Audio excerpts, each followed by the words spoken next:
하나님의 말씀은 말라기서 4장 1절부터 6절 말씀을 같이 보도록 하겠습니다. 만군의 여호와가 이르노라. 보라, 용광로 불같은 날이 이르리니 교만한 자와 악을 행하는 자는 다 지푸라기 같을 것이라. 그 이르는 날에 그들을 살라 그 뿌리와 가지를 남기지 아니할 것이로되, 내 이름을 경외하는 너희에게는 공의로운 해가 떠올라서 치료하는 광선을 비추리니 너희가 나가서 외양간에서 나온 송아지같이 뛰리라. 또 너희가 악인을 밟을 것이니 그들이 내가 정한 날에 너희 발바닥 밑에 재와 같으리라. 만군의 여호와의 말이니라. 너희는 내가 호렙에서 온 이스라엘을 위하여 내 종 모세에게 명령한 법, 곧 율례와 법도를 기억하라. 보라, 여호와의 크고 두려운 날이 이르기 전에 내가 선지자 엘리야를 너희에게 보내리니 그가 아버지의 마음을 자녀에게로 돌이키게 하고 자녀들의 마음을 그들의 아버지에게로 돌이키게 하리라. 돌이키지 아니하면 두렵건대 내가 와서 저주로 그 땅을 칠까 하노라 하시니라. 아멘. 할렐루야. 오늘은 징조라는 말씀으로 서로 은혜를 나누고자 합니다. 이제 성탄절이 4일 앞으로 다가왔습니다.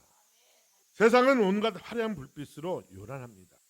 그 빛이 구원으로 이끄는 빛이어야 하는데 세상의 그 화려한 빛은 독을 품고 있어 그 빛에 현혹이 되면 우리 영혼이 하나님과 더욱 멀어지는 결과를 낳는 결과를 가져오게 되고 있습니다. 그런데도 사람들은 구원의 빛으로 오신 예수 그리스도의 복음보다도 노아의 때와 같이 인생의 사망으로 향하여 가는 줄도 모르고 먹고 마시고 즐기며 지약을 따라 그 인생을 낭비하고 있음이 참으로 안타까운 현실이 아닐 수 없습니다. 그렇게 이 땅에 예수 그리스도가 참빛으로 오셨고 그 참빛이 어둠을 이기고 세상을 지금도 복음으로 비추고 계심을 믿으시기 바랍니다. 이 복음의 빛을 더욱 찬란하게 비추기 위하여 우리 은총교회를 세워주셨습니다. 그 사실에 감사와 찬양과 영광을 하나님께 올려드립니다. 저는 계속해서 대림절 기간을 맞이하여 예수 그리스도의 오심에 대하여 말씀을 나누고 있습니다. 성경은 죄악으로 사로잡힌 세상을 구원하시기 위해 하나님이신 예수 그리스도가 이 땅에 오신 것을 창세기 1장 1절부터 말씀하고 있습니다. 우리 성경에는 태초에라는 말씀으로 시작이 됩니다. 근데 히브리 원어에는 블레스트라는 말씀으로 시작을 해요. 이 안에는 예수 그리스도의 십자가의 은혜가 이미 기록되어 있다는 사실을 우리는 알기를 원합니다. 그리고 그에 대한 징조를 창조하신 자연에 두셨고 창세기 1장 14절에서 말씀하고 계심을 볼 수가 있습니다. 제가 창세기 1장 14절을 말씀드리고자 합니다. 하나님이 이르시되 하늘의 궁창에 광명체들이 있어 낮과 밤을 나뉘게 하고 그것들로 징조와 계절과 날과 해를 이루게 하라. 아멘. 하나님이 분명히 말씀하셨습니다. 하늘에 궁창에 광명체들이 있어 낮과 밤을 나누게 하셨습니다. 그리고 그것들로 징조와 계절과 날과 해를 이루게 하라라고 말씀하고 있음을 볼 수가 있습니다. 하늘에 광명체들을 두으셔서 해, 별, 달 이 모든 것들을 두셔서 징조를 나타내라라고 말씀하고 있습니다. 그렇게 마태복음에 보면 하나님의 아들 예수 그리스도가 사람의 형상으로 이 땅에 오셨다는 증거를 동방 박사들이 별을 보고 베들레헴으로 왔다는 사실을 마태복음 2장 1절에서 2절 말씀을 통해서 우리에게 말씀하고 있습니다. 사랑하는 은총교회 성도 여러분, 이 땅에 우리를 구원하실 구원주 예수 그리스도가 이 땅에 오셨다는 징조에 대한 말씀이 성경에는 많이 기록되어 있음을 볼 수가 있습니다. 뿐만 아니라 사회 현상을 통해서 메시아가 이 땅에 오셔서 우리를 구원해 주실 것이라는 그 메시지가 구약 시대에 많이 형성되어 있다는 것을 역사를 통해서 볼 수가 있습니다. 이와 같이 하나님께서 행하실 일에 대하여 갑자기 말씀하시거나 또는 일방적으로 하나님이 일을 행하시지 아니하셨다는 것입니다. 하나님께서 일을 행하시기 전 미리 우리에게 징조를 보여주셨다는 것입니다. 여기서 징조에 대하여 알아보면 한자로 징자는 부르다 또는 조짐이란 뜻으로 어떠한 사건이나 현상의 발생을 암시하거나 부르짖는다는 의미를 내포하고 있는 글자입니다. 여기서는 어떤 현상의 조짐이나 신호를 알리는 역할을 한다고 말씀드릴 수가 있습니다. 다음으로 조자입니다. 조에 대하여 한자를 알아보면 조는 빌미라는 의미로 앞선 징자와 마찬가지로 어떤 사건이나 변화의 전조 또는 그에 대한 신호를 의미하고 있는 글자입니다. 이렇게 두 글자가 합하여 징조라는 단어를 형성하게 되는데 그 뜻은 사건의 전조나 미리 보이는 조짐이라는 복합적인 의미를 가지게 됩니다. 이 단어를 통해 우리는 미래의 변화나 현상을 예측하고 그에 따른 필요한 준비와 대응을 하는 모습을 볼 수 있는 것입니다. 우리나라의 속담에 예측의 미래로 이런 말이 있죠. 잘될 나무 떡잎부터 알아본다는 거예요. 이 뜻은 어릴 때부터 남다른 가능성을 가진 사람이나 사물이 초기 단계에서부터 잘 드러난다는 의미를 가지고 있지요. 우리나라의 역사 현상에도 보면 전쟁이 나기 전에 또는 어떤 역병이나 환란이 오기 전에 명확히 징조가 먼저 나타나기 시작하였음을 볼 수가 있습니다. 가깝게는 조선시대의 인진왜란이 그랬습니다. 통신사를 보내서 일본을 돌아보고 온 이 조정에서는 율곡 이 선생을 비롯해서 여러 사람들이 10만 양병설을 주장하셨어요. 전쟁을 대비해야 한다고 말씀하고 있었습니다. 하지만 이를 무시한 탓에 결국은 임진왜란이라는 큰 전쟁을 치르게 되었습니다.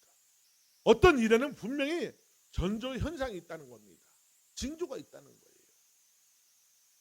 그뿐입니까? 지금 오늘날 자연현상은 어떻습니까? 화산이 폭발할 때 보면은 화산이 폭발하기 전에 전조현상이 있어요. 분명히 마그마가 땅으로 분출하면서 아주 심한 연기를 내뿜기 시작합니다. 그럴 때에 과학자들은 그 모습을 보고 분명히 화산이 폭발할 징조가 있다 하면서 사람들 대피를 시키죠. 지진이 있은 후에는 바닷물이 밀려온다는 쓰나미 현상이 있을 거라는 전조 현상이 있습니다. 그러므로 그것을 피하기 위해서 그 징조를 보고 미리 대책을 해 나가는 것입니다. 이처럼 좋은 일이든 나쁜 일이든 하나님은 우리의 삶 속에서 징조를 보여주고 계시다는 사실을 알기를 원합니다. 오늘 말씀을 보면 구약의 마지막 선지자인 말라기 선지자를 통해서 하나님은 이 땅에 구주 예수 그리스도를 보내실 것을 선지자 엘리야로 예표하여 말씀하고 계심을 볼 수가 있습니다. 이사야서에서는 더욱 구체적으로 이 땅의 메시아로 예수 그리스도가 어떻게 태어날 건가 그가 행하실 일들에 대하여 명확히 기록해 놓았음을 볼 수가 있습니다. 그 밖에 소선지자들을 통해서 메시아가 이 땅에 오실 것을 하나님은 여러모로 나타내고 계심을 볼 수가 있습니다. 신약 성경의 마태복음과 누가복음은 그에 대한 징조와 탄생 기록을 역사적 사실로 기록하고 있음을 볼 수가 있습니다. 이처럼 징조는 우리 인생에서 중요한 신호로 작용하고 있다는 것 우리 성도님들 분명히 알기를 원합니다. 어떤 미래의 변화를 예고하며 우리에게 그 준비할 것을 암시하고 있다는 것입니다. 더 나아가 이 징조들을 어떻게 이해하고 받아들인가에 따라서 우리의 삶은 다양한 방향으로 전개될 수 있다는 사실을 꼭 명심하시기 바랍니다. 우리가 그 나타나는 징조를 어떤 방향으로 보고 어떤 시각으로 보냐에 따라서 우리의 인생이 전혀 달라질 수 있다는 거예요. 그러므로 하나님이 주신 그 사인, 그 징조를 하나님 말씀을 기준해서 명확히 바라볼 줄 아는 영적인 눈이 열리기를 예수 그리스도의 이름으로 축복합니다. 사랑하는 은총교회 성도 여러분, 우리는 오늘 말씀을 통해 초림하신 예수님을 기념하면서 이제 다시 오실 예수님을 맞이할 준비를 해야 될 줄 믿습니다. 오늘 말씀 속에서는 초림하실 예수님과 재림하실 예수님에 대한 징조가 분명히 나타나 있습니다. 이를 위해 우리 은축교회 성도님들은 깨어있는 성도가 되어야 될 줄 믿습니다. 마태복음 24장은 우리가 종말장이라고 부르곤 합니다.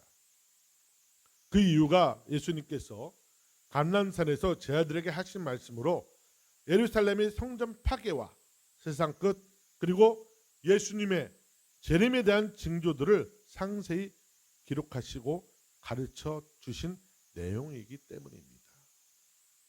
따라서 마태복음 24장은 기독교 종말론의 중요한 기초가 될 수 있다 말씀드릴 수가 있습니다. 오늘 말씀 말라기 4장 1절에서 6절 말씀은 종말의 때를 살아내고 있는 우리 믿음의 성도들을 향하여 초림하실 예수 그리스도의 징조와 재림하실 예수 그리스도에 대하여 명확히 말씀해 주고 계심을 다시 한번 말씀드립니다. 좀 더 자세히 살펴보면 1절 말씀을 보면 하나님께서 재림하실 예수님을 통해 미래에 있을 심판의 날을 경고하고 있는 말씀을 우리는 볼 수가 있습니다.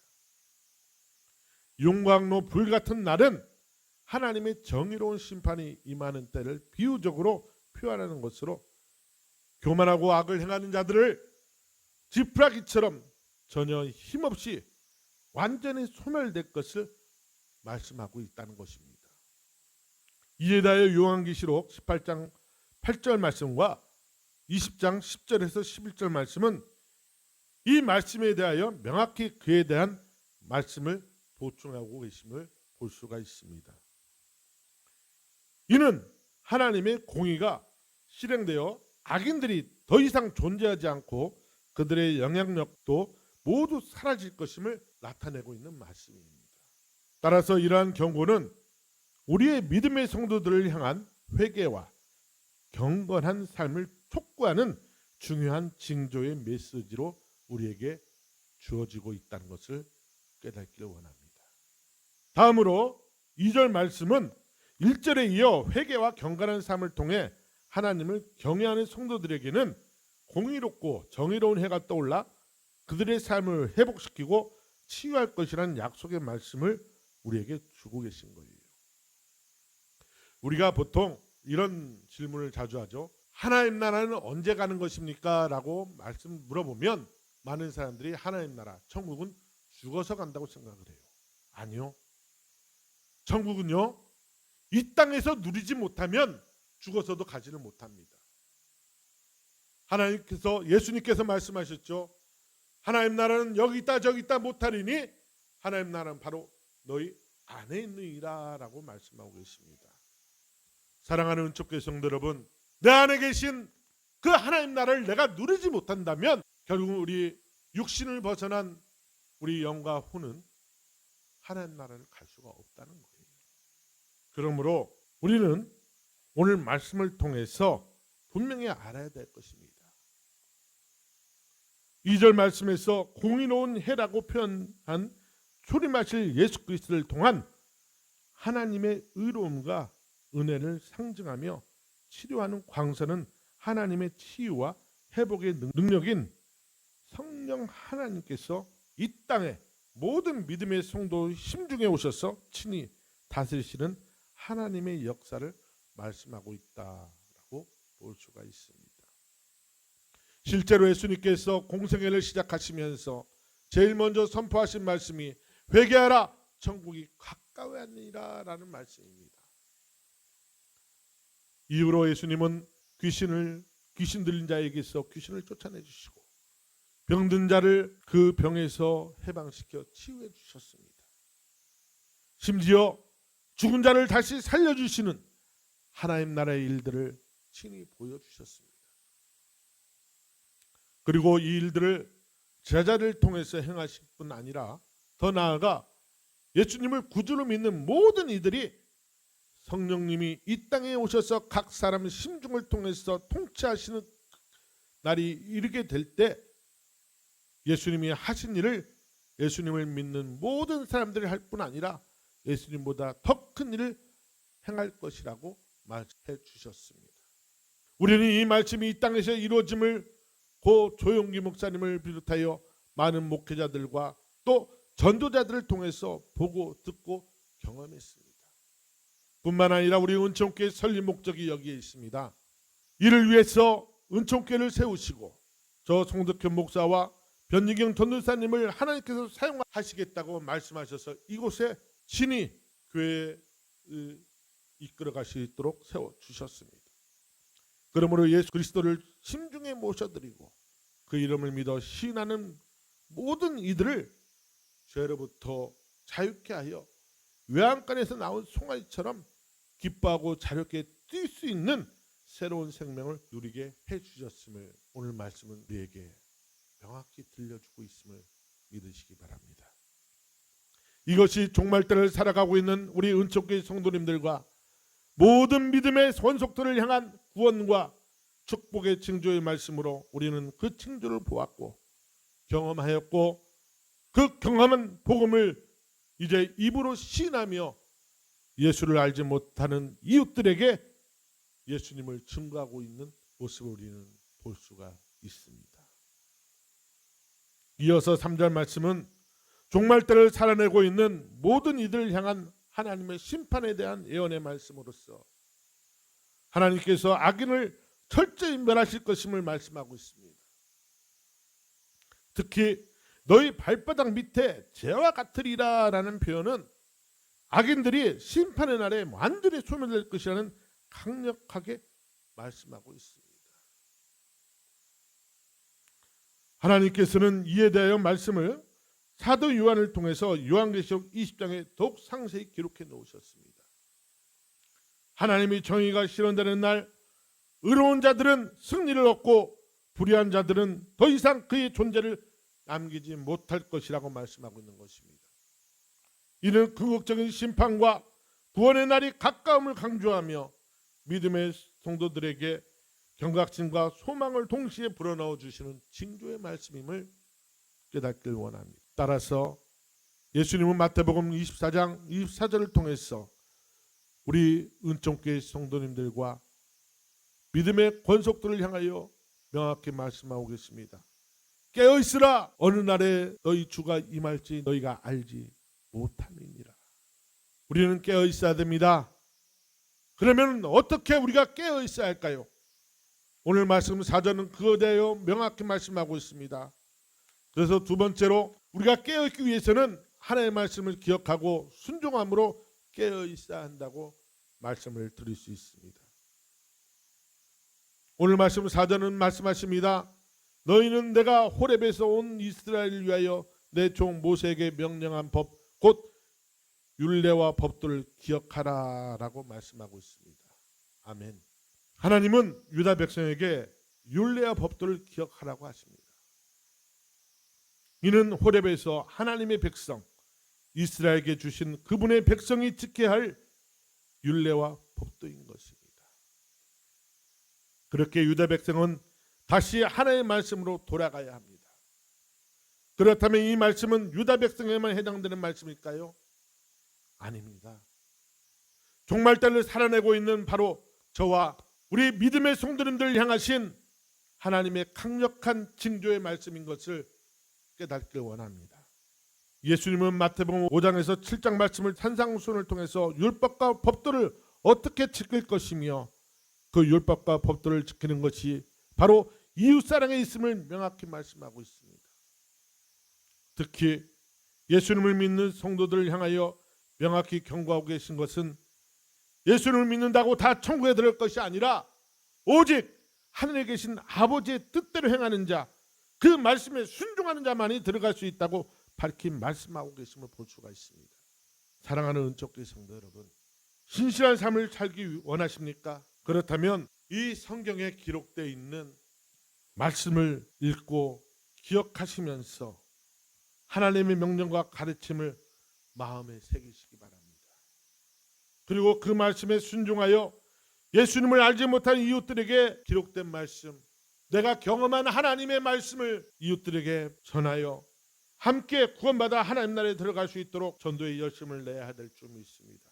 그리고 우리가 더 행해야 할 것은 삶 속에서 염려, 근심, 걱정, 이 모든 것들을 예수님께 맡겨야 하는 것입니다.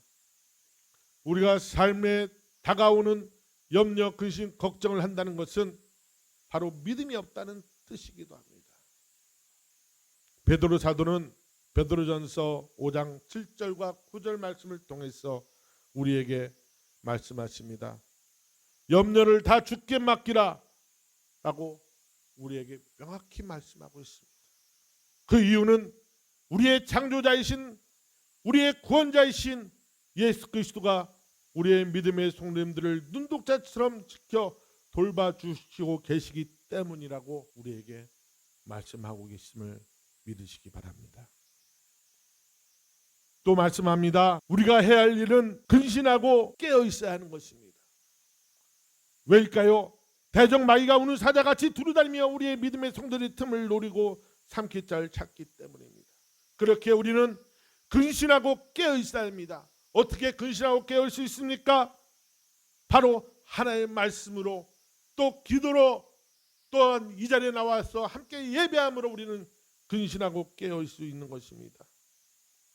따라서 우리는 믿음을 굳건하게 하여 말씀과 예수 그리스도의 이름으로 믿음을 파괴하려는 마귀를 대적하여 쫓아내야 될 줄 믿습니다. 우리는 혼자 힘으로는 부족합니다. 하나님은 전도서 4장 12절을 통해서 말씀하십니다. 한 사람이면 패하거리와 두 사람이면 맞설 수 있나니 삼겹줄은 쉽게 끊어지지 아니하느니라. 아멘. 우리가 은총께 나와서 오늘 이 시간 함께 예배하고 기도하고 찬송하는 이유가 바로 여기에 있는 것입니다.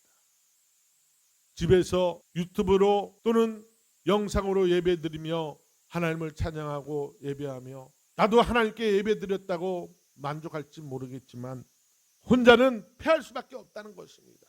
마귀의 밥이 될 수밖에 없다는 거예요. 이렇게 성전에 모여서 이 예배처소에 모여서 한마음 한뜻으로 성령의 도움을 받아 함께 예배하고 찬송하고 기도할 때에 성령의 놀라운 역사가 일어나는 것입니다. 그러므로 두세 사람이 모인 곳에 나도 그들과 함께하리라는 주의 말씀을 결코 잊어서는 안 될 줄 믿습니다. 사랑하는 은총교회 성도 여러분, 우리의 문제는 문제가 되지 않습니다. 우리의 문제보다 더 크신 우리 주 예수 그리스도가 지금 성령님으로 이 예배 자리에 그리고 성도님들의 심중에 함께 계심을 믿으시기 바랍니다. 그러므로 성도님들의 문제를 우리 주 예수 그리스도께서 보시고 아시고 들으시고 그 문제에 대한 해결책을 제시하고 계십니다. 오늘 이 시간은 아무것도 염려하지 말고 다만 모든 일에 기도와 간구로 성도님들이 구할 것을 감사함으로 하나님께 아뢰시는 귀한 시간 되시기를 예수님의 이름으로 부탁을 드립니다. 그리하면 모든 지각에 떠난 하나님의 평강이 그리스도 예수 안에서 성도들의 마음과 생각을 모든 문제와 근심과 걱정과 염려로부터 지켜주실 것입니다. 그리고 하나님 때에 하나님 방법대로 하나님께서 그 모든 문제를 해결해 주실 것입니다. 아멘. 아멘. 그러므로 사랑하는 은총교회 성도 여러분, 우리는 말씀으로 돌아가야 합니다. 그리고 그 말씀에 순종해야 합니다. 순종은 어려운 것이 아닙니다. 성도님들이 경험한 하나님, 성도님들이 체험한 말씀을 이웃들에게 입으로 시인하고 전하는 것입니다. 예수님을 알지 못하는 이들에게 예수님을 자랑하는 것입니다. 옆집 순이 엄마에게 전하고 그 건너편 영희 엄마에게 전하시면서 내가 만난 그 하나님을 증거함으로 순이 엄마와 영희 엄마도 함께 예수를 믿어 천국 가는 길을 안내해야 될 줄 믿습니다. 이를 위해 우리는 예수 그리스도를 맞이할 준비를 해야 합니다. 우리 주님께서 출임하셔서 우리에게 복음을 알려주셨습니다. 그리고 그 복음을 통해서 알곡과 축정회를 구분하고 계시다는 것을 알기를 원합니다. 분명히 예수님이 말씀하십니다. 내가 너에게 속히 가서 알곡은 모아 곡간에 드리고 쭉정이는 단으로 묶고 불 속에 집어넣는다고 말씀하셨어요. 사랑하는 은총교회 성도 여러분, 예수님을 맞이할 준비를 하시면서 쭉정이 같은 모습이 되어서는 안 될 줄 믿습니다. 오늘 말씀 5절과 6절은 말라기서의 마지막 부분으로서 하나님께서 크고 두려운 날, 심판의 날이 이르기 전에 선지자 엘리야를 다시 보내시겠다는 예언의 말씀을 하십니다. 예언의 말씀은 곧 징조입니다. 하나님은 크고 두려운 날, 곧 심판의 날이 이르기 전 예수 그리스도를 보내심을 예언하시면서 그 징조로 선지자 엘리야를 다시 보내시겠다고 말씀하고 있는 것입니다. 여기서 엘리야는 실제 인물이 다시 오기를 의미하기도 하지만 이 신약 성경에서는 세례 요한의 그 역할을 감당하는 것으로 말씀하고 있습니다. 이에 대하여 마태복음 17장 12절에서 예수님이 제자들에게 말씀하십니다. 엘리야가 이미 왔으되 사람들이 알아보지 못하고 임의로 대우하였도다. 인자도 이와 같이 그들에게 고난을 받으리라. 아멘. 이어서 성경은 13절을 통해 그제서야 제자들이 예수님께서 말씀하신 이가 세례 요한인 줄을 깨달았다고 말씀하고 있습니다. 이 말씀하기 전에는 세례 요한이 광야에서 외치고 있는데 그냥 일반 선지자로 알았다는 거예요. 하나님의 길, 예수님의 길을 예비하러 온 바로 그 엘리야가 세례 요한이라는 것을 예수님이 말씀하시고 나서야 깨달았다는 것입니다. 사랑하는 성도 여러분, 우리가 이 성경에 기록되어 있는 말씀을 깨달을 수 있는 거예요. 우리의 지혜로는 안 됩니다. 우리의 명철로는 안 돼요. 이 말씀은요, 사람이 기록을 했지만 성령님께서 기록한 그 사람에게 감동함을 주셔서 성령님께서 친히 그 사람을 통해서 기록하게 하셨기 때문에 이 말씀을 읽고 깨닫기 위해서는 성령의 감동함이 있어야 될 줄 믿습니다. 그러므로 우리는 성령 충만함을 받아야 될 줄 믿습니다. 사랑하는 교회 성도 여러분들이여, 앞서서 말씀드렸습니다만 하나님께서는 죄의 종으로 종말의 때를 살아가고 있는 하나님의 자녀들을 포기하지 아니하시고 구원하시기 위해 당신의 독생자 예수 그리스도를 이 땅에 보내실 것을 예언의 말씀을 수차례 말씀하고 있다고 저는 말씀을 드렸습니다. 그리고 확실한 증거로 예수님이 오실 길을 예비한 세례 요한을 보내실 징조의 말씀 또한 선포하고 있다고 말씀을 드렸습니다. 이에 대하여 누가복음 1장은 그 징조가 현실로 나타남을 상세히 기록하고 있음을 보게 됩니다.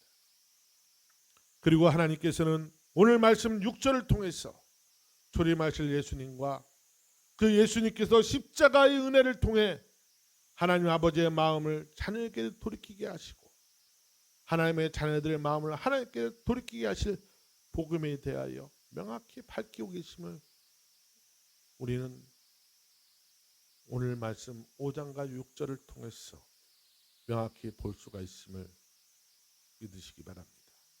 뿐만 아니라 주님의 오심과 심판에 대한 경고와 더불어 믿음의 성도들을 향한 회개와 재림하실 예수님을 맞이할 준비할 것을 촉구하는 메시지를 오늘 말씀을 통해서 주고 계심을 우리는 볼 수가 있습니다. 그러므로 사랑하는 성도 여러분들이여, 주님하신 예수님을 기념하는 성탄절을 몇 날 앞에 두고 제가 이와 같은 메시지를 성도님들에게 전한 이유는 하나님의 자녀된 자로서 그동안 게으르게 말씀에 순종하지 못했던 모습에서 다시 깨어나 말씀으로 돌아가 그 말씀에 순종하여 예수 그리스도가 다시 오심을 신랑을 맞이하기 위해 기름 준비한 슬기로운 다섯 처녀처럼 철저히 준비해야 한다고 말씀드리기 위함입니다. 이제 이 말씀을 맺기를 원합니다. 앞에서 말씀드렸습니다만 제가 초림하신 예수님을 기념하는 성탄절을 몇 날 앞에 두고 징조라는 메시지를 성도님들에게 전한 이유는 이 징조라는 말에 담긴 무게와 그 의미, 그리고 그 속에 품고 있는 여러 가지 이야기를 통해서 다시 한번 우리를 향하신 하나님의 사랑을 깨닫고 그 사랑에 대하여 오늘 예배를 통해 하나님께 감사드리는 시간을 갖기 위함입니다. 언어는요, 우리 생활과 문화 그리고 역사를 담고 있습니다. 또한 그 언어는 우리 삶을 예수 그리스도 안으로 들어가게 하여 그 예수 그리스도를 통해서 우리 삶을 주장하게 하실 수 있습니다. 그러므로 우리는 우리 입술로 우리를 위하여 구원하러 오신 예수 그리스도를 입으로 시인해야 됩니다. 우리가 속으로만 하면 되지라고 하지만 아니요. 소리내서 우리 입술로 시인해야 됩니다. 우리가 입술로 시인하면 누가 듣지요? 바로 하나님이 들으십니다. 제가 귀로 말하는 것을 내가 듣고 내 심령에 기록하게 됩니다. 성령님은 나의 말씀 중에 기록된 심겨진 그 말씀에 따라서 그 고백에 따라서 기적의 역사를 일으키시고 계십니다. 그리고 또 누가 듣죠? 마귀가 듣습니다. 내가 예수 그리스도를 선포하고 예수 그리스도를 찬양할 때에 마귀는 나의 심중에서 떠나가는 것입니다. 그러므로 사랑하는 성도 여러분, 우리는 깨어있어 하나님의 말씀을 입으로 시인해야 될 줄 믿습니다. 그리고 그 말씀을 마음에 새기어서 다시 오실 예수님을 예비하는 귀한 성도님 되시기를 예수 그리스도 이름으로 부탁을 드립니다. 그러므로 우리 믿음의 성도님들은 성경에 나타난 예수 그리스도의 초림을 통해 다시 오실 예수 그리스도를 맞이할 준비하시면서 아직 예수님을 알지 못하는 이웃들에게 예수 그리스도의 복음을 전하며 이 땅의 하나님 나라와 완전히 이루어지기를 원하는 하나님의 뜻을 이루는 저와 우리 은총교회 성도님 되시기를 예수 그리스도 이름으로 축복을 드립니다. 기도합니다.